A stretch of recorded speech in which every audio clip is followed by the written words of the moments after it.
നമസ്കാരം സുഹൃത്തുക്കളെ, ഞാൻ നിങ്ങളുടെ ബുള്ളറ്റ് ലൈഫ് ഫോക്കസ് വീഡിയോയിലേക്ക് എല്ലാവർക്കും സ്വാഗതം. അപ്പോൾ നമ്മളുടെ ഡീസൽ ബുള്ളറ്റായിട്ട് ഹൈ റേഞ്ചിൽ പോകുമ്പോൾ നമ്മൾ എന്തൊക്കെ കാര്യങ്ങളാണ് ശ്രദ്ധിക്കേണ്ടതെന്ന് നമുക്കൊന്ന് നോക്കാം.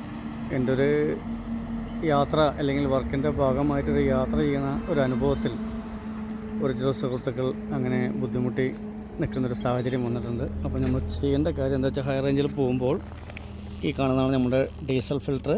ഈ ഫിൽറ്റർ അയച്ചിട്ട് വൃത്തിയിലൊന്ന് ക്ലീൻ ചെയ്യുക. പിന്നെ നമ്മളുടെ പമ്പിൻ്റെ ഭാഗം എവിടെയാണ് വരിക, അതിൻ്റെ അഡ്ജസ്റ്റ്മെൻറ്റ് എവിടെ ഉണ്ടാവും. ടോർക്ക് കുറച്ച് കൂട്ടി വയ്ക്കുകയാണ് പറയുന്നത്. ടോർക്ക് പറയുന്നത് ഫ്യൂൽ പമ്പ് ഓപ്പൺ ചെയ്ത് വയ്ക്കണം മാക്സിമം ഈ ഹൈ റേഞ്ചിലൊക്കെ പോകുമ്പോൾ. ഹൈ റേഞ്ചിൽ നമ്മൾ വളരെ ശ്രദ്ധിക്കണം. എല്ലാന്നുണ്ടെങ്കിൽ ചിലപ്പോൾ വലിയൊരു ബുദ്ധിമുട്ടായി ചിലപ്പോൾ കയറ്റം വലിയാത്തൊരു സാഹചര്യങ്ങളൊക്കെ വരും. അങ്ങനെ ഒരുപാട് സുഹൃത്തുക്കൾ എൻ്റെ വർക്കിൻ്റെ ഭാഗമായിട്ട് ഞാൻ പോകുമ്പോൾ ആ കയറ്റങ്ങൾ വലിമുട്ടി നിൽക്കുന്ന സാഹചര്യം വന്നിട്ടുണ്ട്.